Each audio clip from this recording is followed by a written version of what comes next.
ए मोहम्मद इब्ने इस्माइल की वालदा, तेरे बेटे को अल्लाह ताला ने आंखें दे दी और आंखों की रोशनी आ गई।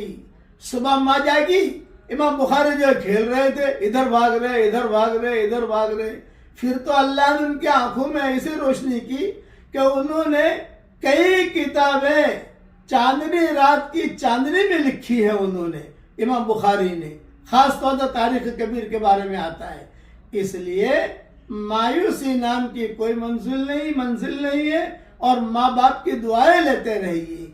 जो आदमी अपने माँ बाप के लिए दुआ करेगा, चाहे माँ बाप जिंदा हो या मर गए हो, वो आदमी कभी भी बदबख्त नहीं हो सकता। बस सारी दलीलें कुरान के हदीस की पहले बयान कर चुका हूँ।